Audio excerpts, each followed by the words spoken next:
Hello everyone, it's another week and we are welcoming you with yet another episode of Yellowstone Season 5. Today we will dig deep through all the details of this new episode as there is a lot to unpack.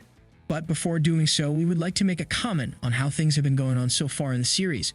The reason why we would like to assess this season's tone in particular is because of the fact that in our opinion it differs from the previous ones. We are not sure if you've noticed it, but almost every episode of Season 5 had a celebration in it alongside a terrible tragedy. We constantly get troubling news such as a death, and then we move on to celebrate something with beat-up country music in the background. Tonally, it's one of the darkest seasons of Yellowstone so far.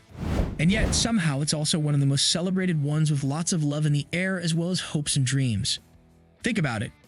In the last episode, we witnessed an old rancher friend of John die in the mountains. And then there has been a fair-like event where even the late rancher's wife participated. In episode 7, a similar thing happened as we started the episode through a flashback scene in which Rip killed a fellow rancher. Then as the episode progresses, we got yet another fair with lots of celebrations. Also, every single one of our characters is in love this season. Even though serious topics are being handled through a romance subplot, which is odd as far as Yellowstone is concerned. All these make us feel like we are going through a different phase in the Yellowstone universe as if it makes the most of everything before things go downhill. Before rambling any further, let's see what happened in this week's episode and see if you will also agree with us on how different Season 5 is than the previous ones. As we said before, the episode started with young Rip killing a fellow rancher for insulting Beth. It felt like the villain origin story of Rip at first, but then as the episode progressed, we realized that that was the moment Rip made his pledge to the Yellowstone ranch and John. From that point on, Rip became a devoted member of the ranch and eliminated all the other possible alternative paths that he can follow as a young man. Why? Because John Dutton helped him to cover up his murder and by doing so saved his life. So years later, when John came to him and ordered him to go to the south with half of the cattle to save it from an illness named brucellosis, Rip had no other choice but to obey. As a newly married man, he faced the possibility of being away from his wife for about a year. Well, if that's not devotion, then we don't know what devotion is. The incident with the cattle was a major issue in this episode as it will cost millions of dollars to the Duttons, money that they don't have.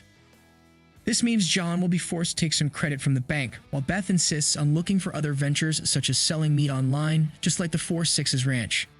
By the way, it was a pretty clever way of product placement in our opinion.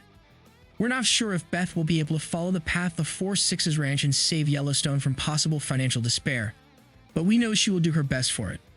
While the Duttons were occupied with the realities of having a ranch, Jamie was continuing being stupid. Yes, we said it. We believe Jamie is the stupidest character in the whole show, and we got sick of defending him at this point. Each time he acts unreasonably, we try to come up with a reason why he did it, and yet, he always wrongs us. He doesn't have any master plan or any backbone to stand up for himself for that matter. The only thing he has is a position in this state, and the tendency to be manipulated by the powerful women. And that's it. Now his rods are held by Sarah from market equities, and the two together are delusional enough to believe that they can impeach John. They truly believe that.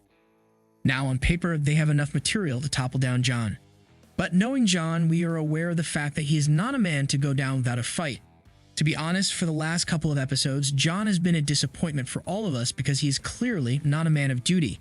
He is not only swaying his job as the governor, but also clearly not respecting the position. He acts the way he wants to and meanwhile overlooks the requirements of his new position. In fact, it wouldn't be wrong to assume that Jamie would have been a better governor. That being said, we believe trying to go behind your father and make a presentation to the assembly to impeach him is not the right way to do this. Especially cooperating with an entity like market equities to achieve this purpose is truly a bunker. If Jamie was doing this on his own terms, we would have supported him, but he has no saying on the matter. All he does is follow orders of Sarah, which is worrisome. Even his personal assistant warned him about Sarah, and yet he didn't care. Besides, there is the factor of Beth, who wouldn't let Jamie do his plan like ever. What are your thoughts on Jamie's attempts to replace John as the governor?